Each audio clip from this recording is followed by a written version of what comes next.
எல்லாருக்கும் நமஸ்காரம். இன்னைக்கு நம்ம தியான ஸ்லோகத்தில் எட்டாவது ஸ்லோகம் இன்னைக்கு பார்க்குறோம். இன்னையோட இது முடிஞ்சு போகிறது. எட்டாவது ஸ்லோகம். நாளையிலேருந்து விஷ்ணு சஹஸ்ரநாமம் 1000 நாமங்களில் ஒன்று ஒன்றா ஆரம்பம். அது ஒவ்வொரு பாட்டில் ஒரு 2 வரி சொல்லுவேன். 2 வரியில் 4 பாட்டு வரும். 4 பேர் வரும், 8 பேர் வரும், 9 பேருக்கு அர்த்தம் வரும்.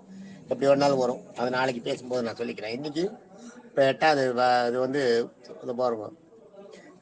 தியான ஸ்லோகத்தில் 8வது ஸ்லோகம். சந்திரானனம் சதுர்ப்பாகும் ஸ்ரீவத்சாங்கித வக்ஷசம். ஸ்ரீவத்சம்ன்றது பெருமாளுக்கு இருக்கிற மச்சம். ஸ்ரீவத்சாங்கித வக்ஷசம் ருக்மிணி சத்யபாமாபியாம் சகிதம் கிருஷ்ணமா அர்ச்சையேன்னு வரணும். அது கிருஷ்ணமா அர்ச்சை. கிருஷ்ணம் மா அர்ச்சை. அம்மான்னா பெரிய கிருஷ்ணனை அர்ச்சனை செய்வோம்ன்றதாக அர்த்தம். இதை எப்படி சொல்லணும்னா, சந்திரானனம் சதுர்ப்பாகும் ஸ்ரீவத் சாங்கித வக்ஷசம் ருக்மணி சத்யபாமாபியாம் சகிதம் கிருஷ்ணமாச்சயே அப்படி சொல்லணும். சந்திரானனம் சதுர்ப்பாகும் ஸ்ரீவத் சாங்கித வக்ஷசம் ருக்மணி சத்யபாமாபியாம் சகிதம் கிருஷ்ணமாச்சயே அப்படி சொல்லணும். இதில் சந்திரானனம்ன்றது ஆனனம்னா முகம். ஃபேஸுக்கு வதனம்னுமே. அதான் அது வதனம்னாலும் முகம் தான் தமிழில். ஆனனம்னா சான்ஸ்கிரிட்ல ஆனனம்னா முகம். சந்திரானனம்னா சந்திரனை போன்ற குளிர்ந்த முகத்தை உடையவன் அர்த்தம். சந்திரானனம். சதுர்பாகும். பாகுன்னா கை. நான் முதலே சொல்லியிருக்கேன்.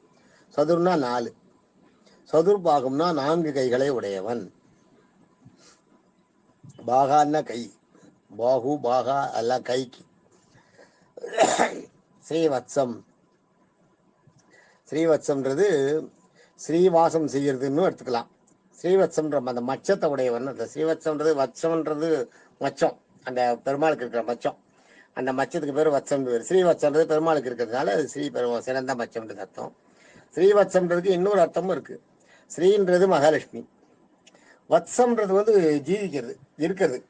மகாலட்சுமி வாசம் செய்யும் இடம் அப்படியும் எடுத்துக்கலாம். அது இன்னும் நன்னாவே இருக்கும். ஸ்ரீவத்சம்னா மகாலட்சுமி வாசம் செய்யும் மார்பை உடையவன் அப்படி இருக்கு. இது ரொம்ப பொருத்தமா இருக்கும். ஸ்ரீவத்சம்ன்றது மச்சத்தை வச்சுருக்கான்றது. இது மகாலட்சுமி வாசம் செய்யும் மார்பை உடையவன் இன்னொரு அர்த்தம். அதுக்கே இந்த விஷ்ணு சஹஸ்ரநாமத்தில் நீங்க பாத்தீங்கன்னா ஒரு சிலதுக்கு 2-3 அர்த்தம்லாம் வரும். ஒருத்தர் ஒவ்வொரு மாதிரி அர்த்தம் சொல்லியிருப்பேன். எனக்கு தெரிஞ்ச வரைக்கும் நான் சொல்லியிருக்கேன். நான் நாளைக்கு சொல்றேன். அதை அதில் இருக்கும். ஸ்ரீவத்சம்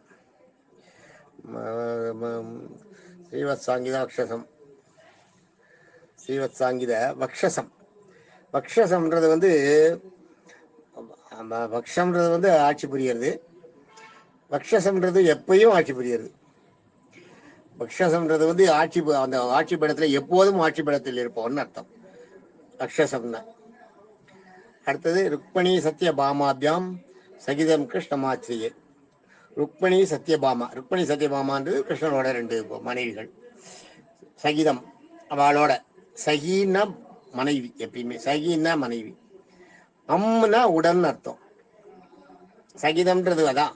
சகிதம்னா எப்பயுமே உன் ஃப்ரெண்டு சகிதமாவே இருக்கியா அப்படின்னா அதான் உங்க கூடயே இருக்கானேன்றது. அந்த இது சகிதம்ன்றது சகி அம். இந்த இடத்துல சகி அம்ன்றது ருக்மணி சத்யபாமாவோட கூட இருக்குது. வெறுமை நீங்க கல்யாணத்துக்கெல்லாம் கூப்பிடுவது பாத்தீங்கன்னா இஷ்டமித்திர பந்திரிக்குள்ள தம்பதி சமேதராய் சொல்லுவா. சகிதம் தம்பதி சகிதம்னு சேரும்னா அதான் தம்பதின்றதுதான். சகிதம்ன்றதும் தம்பதின்றதும் ஒண்ணுதான்.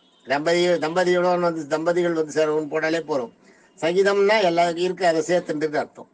இந்த இடத்துல சகிதம்ன்றது ருக்மணி சத்யபாமான்ற 2 மனைவிகளுடன் அர்த்தம்.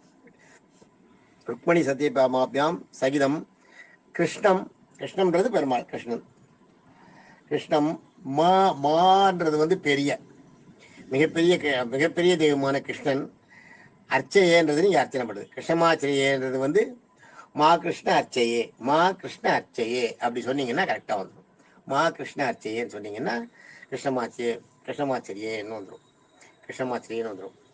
அதான் சந்திரா. அதுக்கு நீங்க கன்க்ளூஷன் பாத்தீங்கன்னா, சந்திரனுடைய குளிர்ந்த முகத்தை உடையவ, சந்திரனுடைய குளிர்ந்த முகத்தையுடைய 4 கைகளை உடைய மகாலட்சுமி வாசம் செய்யும் மார்பையுடைய அனைத்து உலகங்களையும் ஆட்சி புரியும் எப்போதும் ருக்மணி சத்யபாமா என்ற சகிகளுடன் இருக்கும் 2 மனைவிகளுடன் இருக்கும் கிருஷ்ணனை பெரிய தெய்வமான கிருஷ்ணனை அர்ச்சனை செய்வோம் அப்படிங்கிறதாக இதுக்கு கன்க்ளூஷன். தேங்க்யூ.